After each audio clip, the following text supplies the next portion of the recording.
Assalamualaikum warahmatullahi wabarakatuh. Bertemu lagi di channel Nanti Malam. Gimana kabarnya teman-teman? Semoga kalian dalam keadaan sehat selalu. Malam ini saya akan membawakan cerita pesugihan bakmi Jowo di Surabaya. Jangan lupa subscribe dan nyalakan lonceng notifikasinya agar nggak ketinggalan cerita horor berikutnya. Oke, tanpa berlama-lama lagi, siapkan nyali kalian karena kita akan langsung masuk ke ceritanya. Di sebuah sudut kota Surabaya yang padat dan ramai, berdirilah sebuah warung sederhana beratap seng, bertuliskan Bakmi Jowo Bu Ida. Letaknya di pojok gang, tepat di depan rumah kontrakan tua yang nyaris ambruk jika dilihat dari luar. Warung itu tidak besar, hanya terdiri dari 5 meja panjang dan beberapa kursi plastik yang mulai rapuh. Asap dari wajan bakmi yang mengepul hampir setiap sore menjadi pemandangan akrab bagi warga sekitar. Bu Ida, pemilik warung itu, adalah wanita berusia 40 tahun. Ia dikenal sebagai sosok yang ulet dan sabar. Setiap hari, ia bangun sebelum subuh mencuci bahan-bahan, menyiapkan bumbu racikannya sendiri, dan membuka warung sejak jam 10 pagi hingga larut malam. Dia tidak pernah mengeluh meski hasil jualan kadang hanya cukup untuk makan hari itu saja. Suaminya, Pak Joko, bekerja serabutan. Kadang menjadi tukang ojek, kadang membantu tetangga mengecat rumah, atau membetulkan genteng. Usianya hampir 50, tapi wajahnya masih tampak tegas meski raut lelah tak pernah lepas dari matanya. Mereka tidak memiliki anak dan itu membuat rumah mereka terasa lebih sunyi. Sayangnya, meski kerja keras tidak pernah berhenti, warung Bu Ida tetap sepi. Hanya 1-2 pelanggan yang datang, itu pun sebagian besar karena kasihan atau karena memang tidak ada pilihan lain. Sebagian besar warga lebih memilih makan di warung seberang jalan. Warung bakmi Bu Atun adalah pesaing utama Bu Ida. Warungnya selalu ramai, pelanggan antre dari siang sampai malam. Aroma masakannya menyebar, jauh dan menggoda siapa saja yang lewat. Bu Atun pun sering muncul di media sosial karena banyak food vlogger yang datang dan mereview warungnya dengan pujian setinggi langit. Bu Ida kadang berdiri di pinggir warungnya sambil melihat ke seberang jalan, memandangi antrean panjang di depan warung Bu Atun. Ia tidak iri, tapi rasa sesak itu lama-lama menggerogoti hatinya. Apa bedanya bakmiku sama dia? Pikirnya berulang kali. Bukankah ia juga pakai bumbu racik sendiri? Bukankah ia juga memasak dengan cinta? Laris banget, ya. Gumamnya suatu sore, sambil mengelap wajan yang tak terlalu kotor karena hanya digunakan 3 kali hari itu. Pak Joko yang baru pulang dari membantu membetulkan genteng tetangga, duduk di kursi paling pojok sambil membuka sebotol air mineral. Ia memperhatikan istrinya yang termenung, lalu berkata dengan nada pelan, "Mungkin nasib kita emang segini dah, mending sabar aja, yang penting halal." Bu Ida tidak menjawab. Ia hanya menarik napas panjang dan pura-pura sibuk mengatur bumbu dapur. Namun perasaan itu terus tumbuh, semacam kekosongan, semacam kemarahan yang tidak tahu pada siapa harus ditujukan. Ia mulai sulit tidur, membayangkan bagaimana rasanya jika warungnya juga ramai. Kalau saja bisa punya penghasilan cukup untuk memperbaiki rumah, membeli motor baru, dan tidak terus-terusan hidup dalam tekanan. Malam itu saat Bu Ida membuang air cucian piring ke got depan rumah, seorang tetangga yang dikenal misterius, Pak Mulyo, berdiri di depan pagar. Lelaki itu sudah tua, rambutnya memutih, matanya tajam seperti menyimpan sesuatu. Bu Ida sedikit terkejut, karena selama ini Pak Mulyo jarang keluar rumah. "Bakmimu enak, Bu Ida," kata Pak Mulyo tiba-tiba. Bu Ida tersenyum kaku. "Terima kasih, Pak, tapi ya gitu, belum banyak yang tahu." Pak Mulyo menatapnya lama, lalu berkata pelan, seolah mengirimkan pesan rahasia. "Kadang bukan soal rasa, tapi soal jalan yang kita pilih." Sebelum Bu Ida sempat bertanya apa maksudnya, Pak Mulyo sudah berbalik badan dan masuk ke dalam rumahnya yang gelap gulita. Ucapan itu mengendap di kepala Bu Ida, mengganggu, menggoda, membuka sesuatu dalam dirinya yang selama ini ia pendam. Hasrat untuk sukses dengan cara apapun, Malam itu, Bu Ida tidak tidur. Ia duduk di dapur menatap api kompor kecil yang menyala redup. Kata-kata Pak Mulyo terngiang-mengiang. Dan entah kenapa, untuk pertama kalinya dalam hidupnya, ia bertanya, dalam hati, kalau memang ada cara cepat, kenapa tidak? Pagi itu, langit Surabaya tampak mendung. Udara lembab menyelimuti gang sempit tempat tinggal Bu Ida dan Pak Joko. Tapi ada sesuatu yang berbeda. Bukan karena cuaca, melainkan karena pikiran Bu Ida yang gelisah sejak malam sebelumnya. Sepulang belanja dari pasar, Bu Ida duduk lama di bangku kayu di dalam warungnya yang masih kosong. Ia memandangi tungku dan wajan, tapi tak kunjung memasak. Tangannya hanya memainkan kain lap, sesekali menatap keluar jendela. Pikiran tentang Pak Mulyo dan ucapannya semalam terus berputar-putar di benaknya. Kadang bukan soal rasa, tapi soal jalan yang kita pilih. Kalimat itu seperti racun manis. Makin diingat makin terasa menggoda. Dah, kok belum masak? Tanya Pak Joko sambil menyimpan helmnya di atas kulkas usang. Bu Ida menoleh, ragu sejenak lalu bertanya, Mas, kamu percaya ada cara cepat biar warung kita laris? Pak Joko mengernyit. Maksudmu? Bu Ida menghela napas, lalu bercerita soal percakapannya dengan Pak Mulyo. Ia bercerita pelan, penuh hati-hati, seperti takut dinding warung ikut mendengar. Awalnya Pak Joko tertawa kecil. Halah, masa kamu percaya begituan? Katanya. Itu cuma akal-akalan orang malas. Tapi saat Bu Ida menyebutkan bahwa Bu Atun dulu pernah sakit keras, lalu tiba-tiba sembuh dan warungnya langsung meledak ramai, wajah Pak Joko berubah serius. Ia mulai bertanya lebih banyak. Ia mulai mempertimbangkan. Kamu yakin dia ngerti jalan pintas itu? Tanya Pak Joko. Dia yang ngomong duluan, jawab Bu Ida. Malam harinya, Bu Ida memberanikan diri menggedor pintu rumah Pak Mulyo. Pak, Joko ikut berdiri di belakangnya. Rumah itu sunyi, jendelanya ditutup kain hitam seperti rumah kosong. Tapi baru 3 kali ketukan, pintu terbuka sendiri, tanpa suara. Di dalam rumah, aroma kemenyan tercium samar. Pak Mulyo sudah menunggu di ruang tamu. Duduk bersila di atas karpet usang, mengenakan baju koko hitam yang lusuh. Di belakangnya tergantung foto hitam putih seorang lelaki tua dengan sorot mata tajam. Aku sudah tahu kalian akan datang, katanya pelan namun mantap. Bu Ida dan Pak Joko saling pandang. Tubuh mereka gemetar ringan. Kalian ingin warung kalian ramai. Ingin uang. Ingin kekuasaan, tapi ingat semua ada bayarannya. Tidak ada rezeki yang datang dari langit tanpa tumbal. Pak Joko menelan ludah. Tumbal? Maksudnya korban.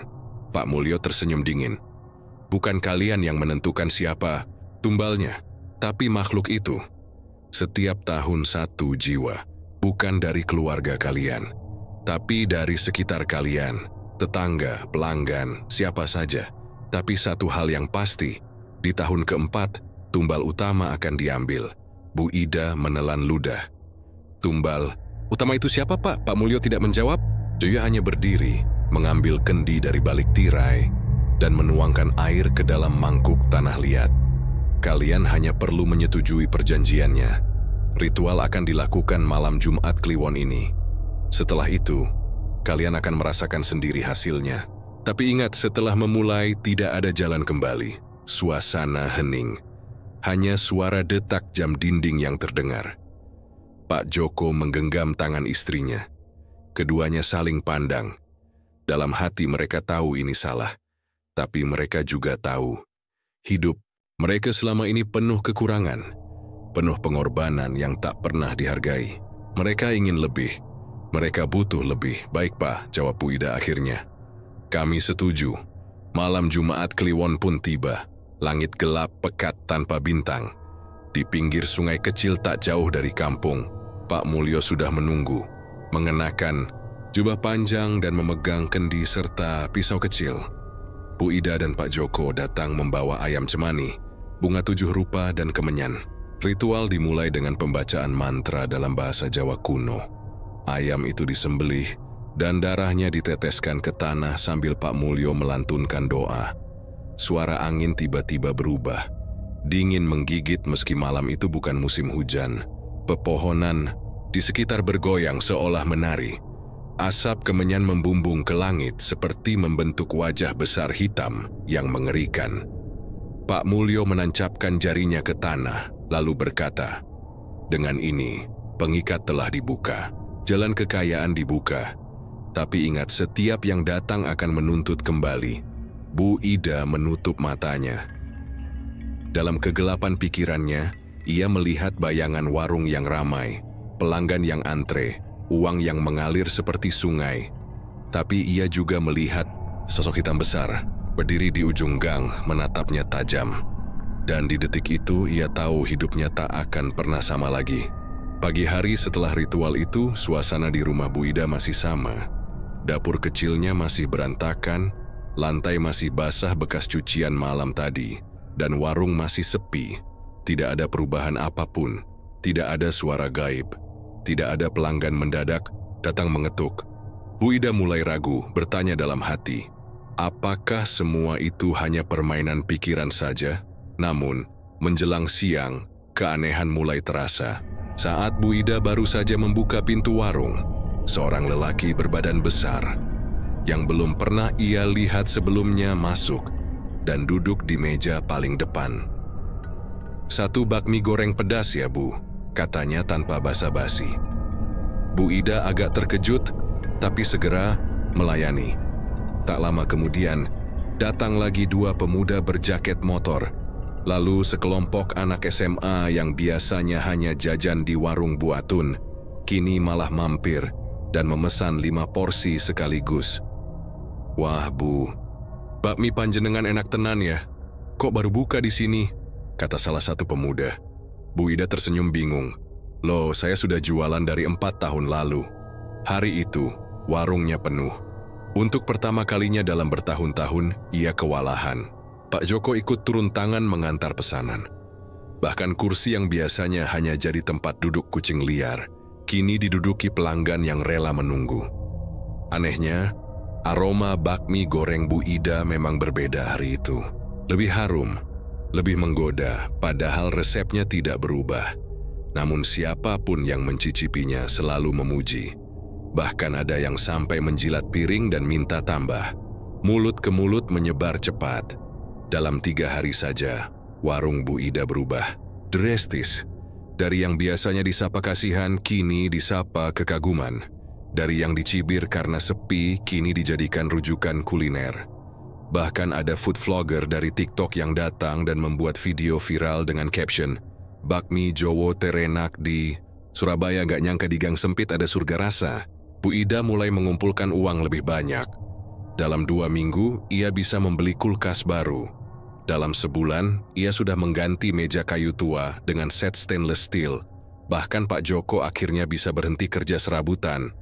Ia menjadi manajer dapur, begitu mereka menyebutnya.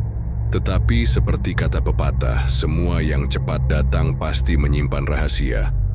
Malam itu, ketika Bu Ida sedang menghitung uang di kamar, ia mendengar suara ketukan di jendela. Pelan, teratur. Tok, tok, tok. Ia membuka tirai. Tak ada siapapun. Namun ketika ia hendak kembali duduk, suara itu terdengar lagi. Kali ini dari jendela dapur. Tok, tok, tok. Ia memanggil Pak Joko. "Mas, kamu dengar sesuatu?" Pak Joko yang sedang menyeduh kopi berjalan pelan ke dapur. Ia membuka pintu belakang perlahan. Tak ada orang. Tapi saat ia melihat ke bawah, ada jejak kaki kecil berwarna hitam di lantai dapur. Jejak itu masuk dari luar dan berhenti di depan kompor. Mereka berdua saling pandang. "Kita nggak salah pilih. Jalan kan?" tanya Bu Ida pelan. Pak Joko terdiam lama sebelum akhirnya menjawab, "Kita sudah terlalu jauh dah, sekarang tinggal jalan terus." Hari-hari berikutnya warung Bu Ida semakin maju. Ia membuka cabang kecil di sebelah gang besar. Bu Ida mulai memakai perhiasan emas, dan Pak Joko membeli motor matic terbaru. Tapi mulai ada desas-desus tak enak. Orang-orang mulai bertanya kenapa pelanggan yang makan di warung Bu Ida kadang pulang dengan kepala pusing atau merasa mual tanpa sebab. Seorang ibu-ibu tetangga belakang rumah pernah bilang anaknya muntah. Darah usai makan bakmi dari situ. Aku dengar dari Bu Rini anaknya pingsan habis makan di sana. Bisik seorang tetangga ke tetangga lainnya. Tak hanya itu, beberapa warga yang tinggal dekat warung mengaku mendengar suara aneh dari dapur Bu Ida setiap tengah malam. Suara seperti tangisan anak kecil, atau suara sendok dan piring beradu sendiri padahal tak ada orang. Bu Ida pura-pura tidak tahu. Ia tetap tersenyum pada pelanggan, tetap melayani dengan ramah, tapi hatinya mulai dicekam rasa gelisah. Puncaknya terjadi ketika seorang pemuda pelanggan tetap warungnya ditemukan meninggal, mendadak di kamar kosnya. Tidak ada bekas luka, tidak ada tanda-tanda penyakit.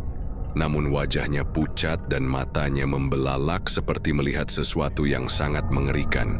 Warga geger. Polisi pun datang. Tapi tidak ada bukti apapun yang mengarah pada Bu Ida. Semua berjalan seperti biasa. Hanya satu orang yang datang malam itu ke warung saat semua pelanggan sudah pulang. Pak Mulyo, ia duduk di kursi paling belakang. Tersenyum sambil menatap Bu Ida dan Pak Joko. Bagaimana rasanya? Tanyanya. Bu Ida tidak menjawab. Pak Mulyo mendongak lalu berkata lirih, "Itu baru tumbal pertama, masih ada 3 tahun lagi. Hati-hati. Kadang makhluk itu memilih tumbalnya dari orang yang tidak kalian sangka." Lalu ia berdiri dan berjalan, pergi begitu saja seperti bayangan yang kembali ke gelap.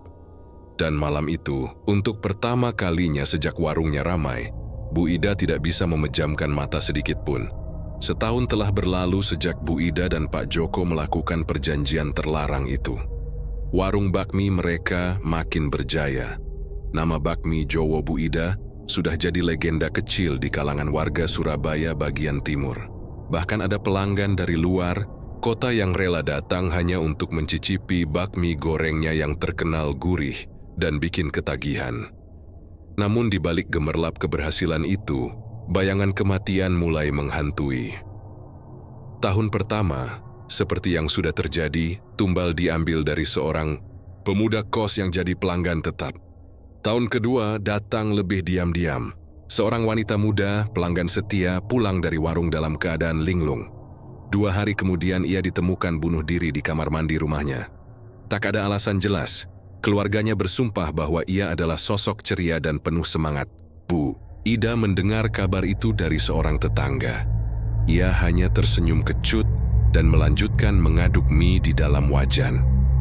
"Ada tumbal lagi," gumam Pak Joko suatu malam ketika mereka menghitung uang hasil penjualan. Bu Ida diam saja. Kepalanya berat. Semakin banyak uang, semakin sesak napasnya. Pada tahun ketiga, peristiwa menjadi lebih nyata. Seorang pria tua yang tinggal tak jauh dari warung dan sering beli teh manis di sana, menghilang secara misterius. Anaknya melapor ke polisi, berhari-hari dicari, tak ada hasil. Sampai akhirnya tubuh pria itu ditemukan membusuk di pinggir rel kereta, tanpa kepala. Warga mulai takut. Warung Bu Ida masih tetap ramai, tapi kini banyak yang datang dengan perasaan ragu. Bisik-bisik pun mulai terdengar. Warung itu beda, ada yang gak beres. Kok bisa ya tiap tahun ada orang mati habis makan di situ? Bu Ida itu dulu siapa sih? Sekarang hidupnya kayak istri pejabat. Bu Atun, yang warungnya sudah lama tutup karena sepi, diam-diam menyimpan dendam. Ia pernah mencoba bertanya ke warga tentang keanehan warung Bu Ida, tapi semua menolak bicara. "Aku tahu dia pakai cara nggak beres," katanya suatu hari kepada suaminya. Tapi siapa yang berani buktiin? Yang paling merasa perubahan adalah Pak Joko. Dulu ia lelaki biasa yang patuh dan pendiam. Sekarang ia sering bicara sendiri di kamar mandi. Ia tidur tak menentu, sering mengigau dan mengigaukan nama-nama orang yang tidak dikenalnya. Pernah suatu malam ia bangun dari tidur dengan wajah ketakutan, lalu memeluk Bu Ida erat-erat. Makhluk itu, dia duduk di pojok dapur. Dia marah. Dia mau tumbal baru. Bu Ida sudah tak kaget. Dia hanya menenangkan suaminya. Meski dalam hatinya sendiri ada rasa ngeri yang tak pernah benar-benar hilang. Di penghujung tahun ketiga, sebuah kejadian besar mengguncang kampung mereka. Seorang anak kecil bernama Vino, usia 8 tahun, menghilang. Secara misterius, Vino adalah anak tetangga yang tinggal hanya 2 rumah dari warung Bu Ida. Ibu Vino histeris, menangis sambil berteriak-teriak ke jalan. "Anakku hilang, anakku hilang." Bu Ida yang sedang menyapu depan warung langsung lemas. Ia mengenal Vino. Anak itu sering mampir, kadang hanya untuk melihat kucing di depan warung, kadang untuk minta es teh manis. Anak itu selalu tersenyum. Malamnya rumah Pak Mulyo dikunjungi diam-diam. "Kamu tahu siapa yang dipilih tahun ini?" tanya Bu Ida dengan suara bergetar. Pak Mulyo hanya menunduk dan menjawab pelan, "Kalian tidak bisa memilih, ia yang memilih." "Don't isi fuayanakin. Jiwa perhati mesti bersih. Itu makanan yang disukai makhlukmu." Bu Ida menangis di tempat. "Tolong, jangan anak kecil." Namun Pak Mulyo berdiri dan berkata dingin, "Sudah kubilang dari awal, jalan ini satu arah, tidak bisa mundur." Keesokan harinya, tubuh Vino ditemukan di sebuah sumur tua di ujung kampung, dengan mata melotot dan mulut terbuka seperti hendak berteriak. Tapi yang membuat semua gemetar adalah kondisi tubuhnya yang utuh, kecuali lidahnya yang hilang. Warga mulai panik. Polisi mulai mengusut. Mereka menginterogasi semua tetangga, termasuk Bu Ida dan Pak Joko. "Kapan terakhir kali melihat anak itu?" tanya seorang polisi. "2 hari lalu. Ia hanya main sebentar di depan warung," jawab Bu Ida pelan. Polisi menatap tajam, tapi tak ada bukti, tidak ada saksi. Namun malam itu, setelah semua orang tidur, rumah Bu Ida dilempari batu. Di dindingnya, seseorang mencoret dengan cat merah, "Pembunuh anak." Bu Ida gemetar. Ia menatap Pak Joko yang hanya tertawa sendiri di pojok ruangan, memeluk bantal dan menggumam, "Belum cukup, belum cukup, dia mau lebih." Dan untuk pertama kalinya, Bu Ida merasa benar-benar takut. Bukan pada warga, bukan pada polisi, tapi pada sesuatu yang tak terlihat, yang kini tinggal bersama mereka, yang kelaparan dan yang akan terus meminta hingga waktunya datang. Waktu ketika tumbal utama harus diserahkan. Suasana di rumah Bu Ida berubah drastis setelah kematian Vino. Warungnya memang masih buka, tapi tak seramai dulu. Ada pelanggan tapi mereka datang dengan wajah curiga. Ada yang tetap makan, tapi buru-buru dan tak lagi mengobrol seperti biasanya. Bahkan beberapa warga mulai menghindar, tak lagi menyapa Bu Ida di jalan. Tak lagi menitipkan undangan arisan atau rapat RT seperti dulu. Namun bukan itu yang paling menakutkan. Yang paling mengerikan adalah keadaan Pak Joko. Pria yang dulu semangat, membakar arang dan membantu menyajikan pesanan kini berubah jadi sosok yang lebih mirip orang linglung. Rambutnya jarang disisir, matanya cekung, tatapannya kosong. Setiap malam ia duduk di pojok kamar, bergumam sendiri, kadang tertawa, kadang menangis. Ia seperti terjebak di dunia lain yang tak bisa disentuh Bu Ida.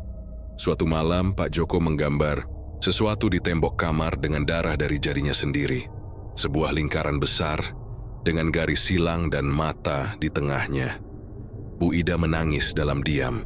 Dia mencoba tetap waras, mencoba tetap bekerja seperti biasa. Tapi jauh di dalam hatinya, ia tahu waktunya hampir tiba. Hari itu warungnya sangat sepi. Hanya satu orang yang datang, Pak Mulyo. Ia duduk tanpa berkata sepatah kata pun, hanya menatap Bu Ida yang sedang mengelap meja. "Sudah 4 tahun dah," katanya perlahan.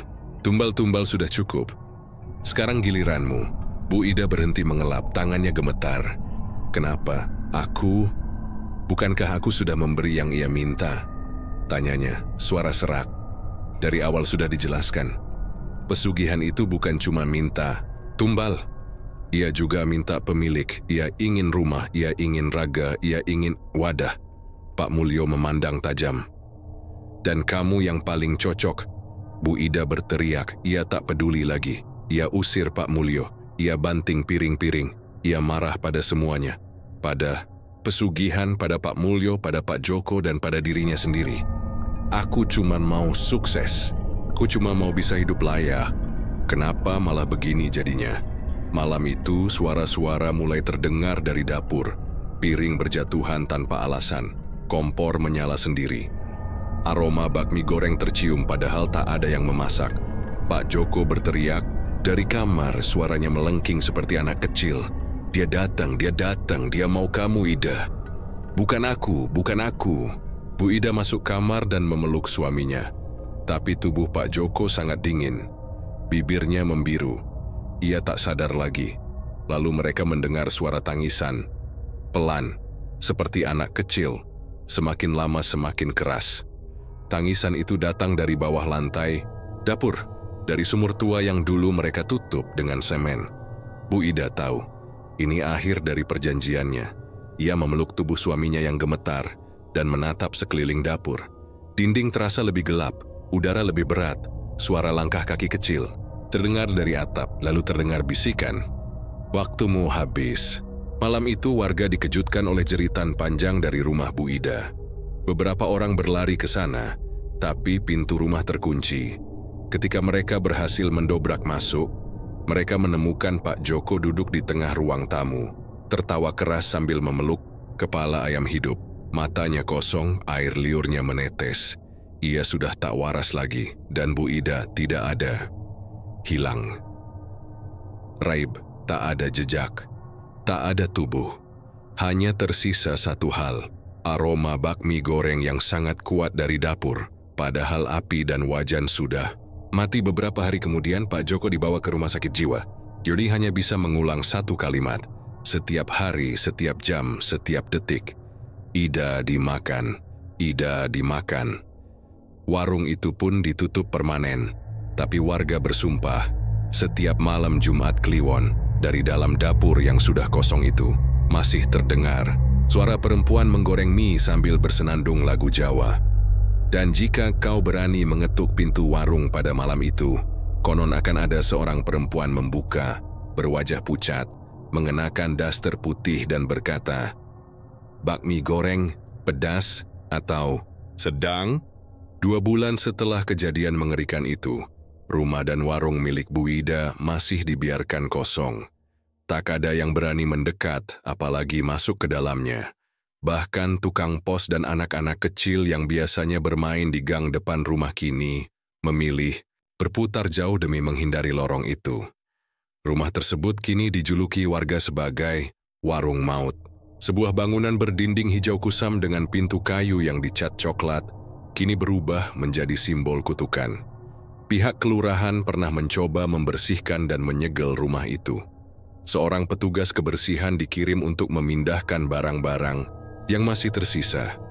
Tapi ia keluar dalam keadaan gemetar, dengan mata melotot dan lidah keluh. Saya lihat perempuan di dapur, Pak.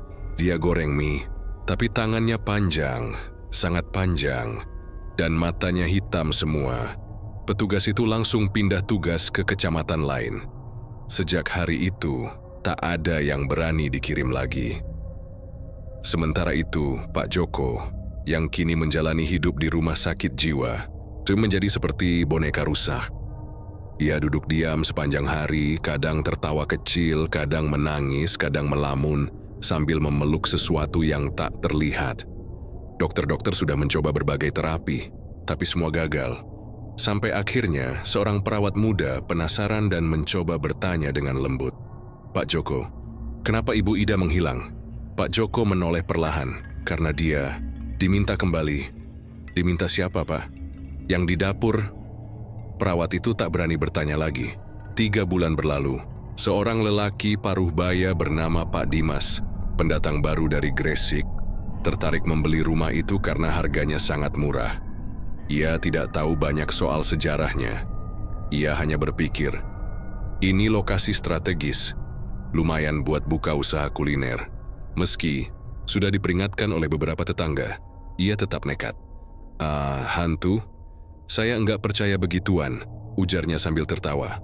Ia lalu mulai merenovasi bangunan itu, mengecat ulang dinding, mengganti kayu pintu yang sudah lapuk, dan membersihkan dapur yang katanya hanya kotor biasa. Tapi anehnya, selama proses renovasi, para tukang selalu sakit. Ada yang mendadak muntah darah. Ada yang jatuh dari atap karena merasa didorong. Bahkan seorang tukang cat mengaku melihat perempuan rambut panjang duduk di atas lemari dapur. Matanya ngeliatin saya terus, Pak, katanya sambil gemetar. Saya berhenti. Maaf. Pak Dimas tetap keras kepala. Aku bakal bikin warung bakmi. Juga namanya tetap Bakmi Jowo Bu Ida. Biar nostalgia, siapa tahu pelanggan lama balik lagi. Warga mulai gelisah. Beberapa bahkan mendatangi Pak Dimas dan memohon agar ia tidak membuka warung di tempat itu. Tapi ia tetap pada pendiriannya hingga malam pembukaan warung tiba. Malam itu, Pak Dimas mengadakan syukuran kecil. Ia menyajikan bakmi buatannya, mengundang beberapa teman dekat, dan membuka pintu warung dengan senyum bangga. Tapi hanya satu pelanggan yang datang, seorang perempuan. Ia datang menjelang tutup, sekitar pukul 11 malam. Wajahnya pucat, rambut panjang menutupi sebagian wajahnya. Ia duduk di pojok warung, tanpa sepatah kata pun. Pak Dimas menghampiri merasa sedikit canggung. Ibu mau pesan bakmi? Goreng atau godok? Perempuan itu mengangkat kepala perlahan. Matanya hitam pekat tanpa bola mata putih. Bakmi goreng pedas. Seperti dulu, Pak Dimas langsung membeku. Suaranya dingin dan terlalu familiar, seolah pernah ia dengar, entah di mana. Tapi ia mengabaikannya dan mulai memasak. Saat mie sudah diangkat dan diletakkan di meja, perempuan itu menatapnya dengan senyum mengerikan. Terima kasih, sekarang giliranku memasak. Lampu warung mendadak padam. Teriakan panjang terdengar dari dalam dapur, disusul suara wajan terlempar dan piring pecah. Beberapa warga yang masih terjaga malam itu mendengar jeritan Pak Dimas. Cuyang menyayat. Jeritan orang yang seperti sedang dibakar hidup-hidup. Keesokan harinya, warung itu ditemukan kosong. Tak ada Pak Dimas, tak ada jejak perkelahian, hanya dapur yang sangat bersih seakan baru dipel. Dan di meja pelanggan terdapat sepiring bakmi goreng, masih hangat. Sampai hari ini, warung itu tetap berdiri. Tak ada yang berani mendekat, apalagi membuka lagi. Tapi ada rumor beredar di kalangan anak muda yang iseng. Jika engkau datang ke warung itu tengah malam, tepat pukul 19 di malam Jumat Kliwon, dan mengetuk pintu 3 kali, maka pintu akan terbuka sedikit. Dan seorang perempuan dengan suara halus akan bertanya, bakmi goreng, pedas atau sedang? Jika kau menjawab, maka jangan pernah menoleh ke dapur, karena suara gemerisik wajan itu bukan dari manusia lagi. Itu suara Bu Ida, yang kini bukan lagi manusia, tapi penunggu warung yang tak pernah benar-benar mati. Malam itu langit Surabaya mendung. Awan tebal menutupi bulan, dan angin bertiup pelan seolah membawa bisikan dari dunia lain. Di sebuah rumah tua di sudut kampung, seorang lelaki renta duduk termenung di beranda. Pak Mulyo, tetangga lama Bu. Ida yang dulu memperkenalkan jalan pesugihan itu kini hidup menyendiri. Ia jarang keluar rumah. Orang-orang bilang ia sudah pikun, sudah tak sadar dunia. Tapi malam itu matanya tajam. Ia tahu waktunya sudah dekat. Sudah saatnya kau tahu, Ida. Gumamnya lirih. Sudah saatnya mereka tahu siapa yang kau ajak masuk dari dunia lain itu. Bertahun-tahun lalu, sebelum Bu Ida mengenal pesugihan, Pak Mulyo adalah seorang dukun keliling. Ia membuka jasa pengobatan alternatif, pasang susuk, penglaris, dan semacamnya. Tapi di balik itu semua, ia punya perjanjian lama dengan makhluk yang mendiami sumur tua di belakang rumah Bu Ida. Makhluk yang disebut orang Jawa sebagai si Jangkung. Si Jangkung bukan jin biasa. Ia makhluk hasil pesisiran, penghuni antara darat dan laut, yang tinggal di tempat lembab gelap dan jarang dijamah manusia. Ia tidak makan daging atau darah seperti makhluk halus lain. Ia makan keputusasaan dan pengkhianatan. Konon, si Jangkung pernah menjadi abdi kerajaan masa silam yang dihukum karena membocorkan rahasia istana. Ia dihukum mati tanpa dikubur. Tubuhnya dibuang ke sumur, rohnya terperangkap, dan sejak itu ia jadi makhluk abadi yang hanya bisa dipanggil lewat pengorbanan. Saat itu, Bu Ida datang padanya dengan niat kuat, ingin mengalahkan Bu Atun ingin warungnya laris, ingin dihormati. Dia sudah sangat putus asa. Kalau kau memang niat, kata Pak Mulyo kala itu, kau harus beri rumah bagi yang lama menunggu. Bu Ida menurut. Mereka membuka kembali sumur tua yang ditutup warga sejak zaman Jepang. Sumur itu kini ditutup. Beton, tapi malam itu Pak Mulyo pecahkan segel itu. Aroma busuk keluar dari dalamnya. Bukan bau bangkai, tapi seperti bau rambut terbakar dan bumbu basi yang menyatu. Mereka duduk mengelilingi sumur itu dengan sesajen. Sebakul bakmi mentah, cermin, dan rambut Bu Ida sendiri yang dipotong sepanjang 2 jari. Pak Mulyo membacakan mantra. Dan saat angin berhenti bergerak, saat semua suara lenyap, bahkan suara jangkrik pun hilang, sesuatu muncul dari dalam sumur. Bukan kepala, bukan badan, tapi bayangan. Ia menjulur naik perlahan, seperti asap hitam, tinggi, sangat tinggi. Dia tidak punya wajah, hanya 2 lubang kosong di bagian kepala, dan suara serak yang berbisik, "Aku lapar." Bu Ida bergidik, tapi ia tidak lari. Pak Mulyo tersenyum. Kau dapat warungmu, kau dapat pembeli, tapi tiap tahun, 1 tumbal, harus dari daging manusia, yang kau kenal, yang pernah duduk di meja makanmu. Bu Ida mengangguk, masih dalam pengaruh. Janji kekayaan yang terlalu indah untuk dilepaskan. Tapi ia lupa satu hal yang tak pernah dijelaskan oleh Pak Mulyo. Si jangkung akan terus menuntut lebih, hingga ia menemukan wadah sempurna. Wadah itu adalah Bu Ida sendiri. Kini, Pak Mulyo tahu, waktunya juga tak lama. Si jangkung pasti akan mencarinya juga karena ia saksi. Dan saksi harus dihilangkan. Malam itu ia bermimpi buruk. Dalam mimpinya, ia duduk di dapur warung Bu Ida yang kini kosong. Wajan menyala sendiri. Bakmi goreng berbau hangus dimasak oleh tangan panjang yang tak berbentuk manusia. Dan dari balik dapur muncul Bu Ida. Wajahnya pucat, tubuhnya setengah terbakar, rambutnya rontok, tapi matanya hitam, bukan karena arang, tapi karena sudah digantikan sesuatu dari dalam sumur. Giliranmu, Mulyo. Ia terbangun dengan napas tersengal. Keringat membanjiri tubuhnya. Tapi bukan itu yang membuatnya benar-benar ketakutan. Yang membuatnya menggigil adalah di dapur rumahnya tercium bau bakmi goreng. Padahal ia tak punya mie. Padahal ia tinggal sendiri. Padahal tidak ada dapur di rumah itu sejak kebakaran 3 tahun lalu. Warga menemukan jasad Pak Mulyo keesokan paginya, dalam posisi duduk di kursi bambu depan rumah. Matanya melotot, mulutnya terbuka seperti menjerit. Tapi anehnya, tidak ada bekas luka, sedikit pun, kecuali satu hal. Di lantai dekat kakinya ada jejak kaki hitam, panjang, kurus seperti jari-jari cakar, dan bau bakmi goreng yang samar. Itu masih tercium. Warung itu tetap kosong. Tapi malam-malam tertentu, lampunya menyala sendiri. Dan suara sendok beradu piring terdengar lirih. Karena ketika perjanjian dibuat, pesugihan tak hanya mengambil nyawa. Ia mengambil jiwa, lalu menjadikannya milik makhluk yang menunggu di balik asap. Si jangkung belum kenyang. Dan mungkin, kamulah wadah berikutnya. Seminggu setelah kematian aneh Pak Mulyo, warga kembali gempar. Bukan hanya karena bau bakmi goreng yang tiba-tiba tercium tiap malam Jumat Kliwon, tetapi karena Bu Atun, pesaing lama Bu Ida, mendadak pulang kampung ke Surabaya setelah bertahun-tahun, menghilang tanpa kabar.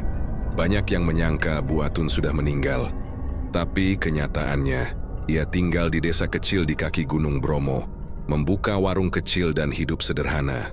Kini ia kembali dengan rambut yang mulai memutih dan wajah penuh keriput, tapi sorot matanya tetap tajam. Seolah ada beban masa lalu yang belum selesai ia tanggung. Saat datang Bu Atun tidak menyapa siapapun. Ia hanya berjalan langsung ke rumah kepala RT, membawa satu kalimat pendek. Saya ingin bicara tentang Bu Ida dan makhluk yang kalian biarkan hidup di tengah-tengah kita. Malam itu beberapa tokoh warga berkumpul di rumah RT, termasuk Pak Amin, Pak Ustadz Saman, dan beberapa orang tua yang dulu mengenal sejarah persaingan Bu Ida dan Bu Atun. Suasana hening, hanya suara detak jam dinding yang terdengar. Bu Atun memulai dengan suara pelan, namun tegas. Kalian pikir saya iri karena warung saya sepi. Kalian pikir saya lari karena takut kalah. Tapi kalian salah. Saya pergi karena saya tahu apa yang Bu Ida lakukan. Dan saya tidak mau ikut mati seperti yang lainnya. Mata para warga menatapnya. Serius, Pak RT bertanya pelan. Maksudnya, Bu? Bu Atun menarik napas dalam. Ia bercerita. Dulu saat persaingan bisnis bakmi Jowo mulai memanas, Bu Atun merasa kalah langkah. Warung Bu Ida makin ramai, bahkan tengah malam pun masih ada antrean. Sementara warungnya makin sepi, meskipun ia yakin rasa masakannya lebih enak. Hingga suatu malam, ia mengintip dari seberang jalan dan melihat hal aneh. Di dapur warung Bu Ida, wajan menggoreng sendiri. Tidak ada orang di sana, tapi bakmi tetap jematang. Api menyala tanpa kompor. Dan bau amis seperti rambut terbakar tercium dari dapur. Malam-malam berikutnya, kejadian itu berulang. Kadang ada suara tawa perempuan parau dari dalam warung, padahal warung sudah tutup. Kadang terdengar suara seperti orang merangkak di atap. Saat itulah Bu Atun mencari jawaban. Ia pergi ke seorang kiai sepuh di daerah Bangkalan. Di sana ia menceritakan semua kejanggalan itu. Kiai itu terdiam lama sebelum akhirnya berkata, Bu Ida sudah tidak sendiri. Dia membawa sesuatu ke dalam warungnya. Makhluk tua dari bawah tanah, namanya Jangkung Murko. Penghuni liang yang menelan segala bentuk keserakahan. Kiai itu memberinya dua pilihan, menghadapi langsung dan melawan. Pergi jauh dan jangan pernah menoleh ke belakang. Bu Atun memilih yang kedua. Ia merasa tak sanggup melawan makhluk sekuat itu. Ia menjual warungnya, pindah ke desa, dan menghapus semua jejak masa lalu. Saya takut, Pak, katanya dengan suara serak malam itu. Saya tahu kalau saya tetap tinggal saya bisa jadi tumbal selanjutnya. Karena sekali makhluk itu mencium bau iri, dia akan datang. Pak Amin, warga tua yang dikenal bijak, bertanya lirih. Kalau begitu, kenapa ibu kembali sekarang? Bu Atun menunduk sejenak, lalu menjawab dengan mata berkaca-kaca. Karena saya bermimpi Ida setiap malam. Dia tidak minta tolong, dia minta digantikan. Semua orang terdiam. Bu Atun melanjutkan, tiap malam dia datang ke mimpi saya, duduk di depan wajan memegang sendok panjang. Dia bilang, giliranmu Tun, kau harus jaga warung ini.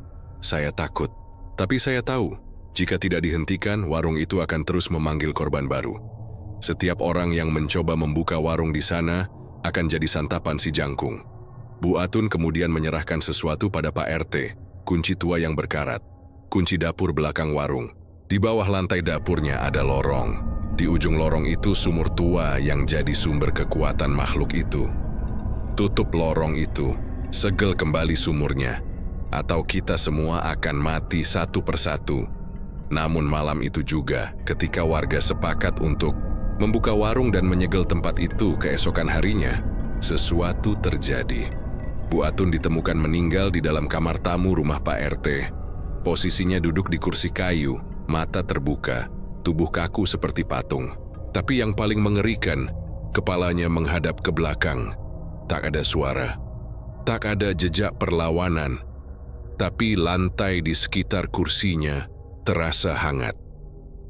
Seperti baru saja dilewati kaki seseorang yang sangat tinggi, dan kunci tua itu menghilang. Sejak malam kematian Bu Atun, warga benar-benar takut. Tak ada yang berani menyebut nama Bu Ida atau membuka warung itu lagi. Beberapa mencoba memanggil paranormal, tapi semua mundur saat mendekati dapur. Karena bau bakmi goreng akan langsung muncul, dan suara spatula beradu wajan akan mulai terdengar, walau tak ada orang di dalam. Warung bakmi Jowo milik Bu Ida telah lama ditinggalkan. Cat temboknya mengelupas, kayu-kayunya lapuk dimakan usia, dan rumput liar tumbuh di sela-sela ubin halaman. Tapi meski tampak mati, warung itu masih hidup dalam cara yang paling mengerikan. Setiap malam Jumat Kliwon, lampu dalam warung menyala sendiri. Bayangan hitam tinggi menjulang tampak berdiri di balik jendela dapur.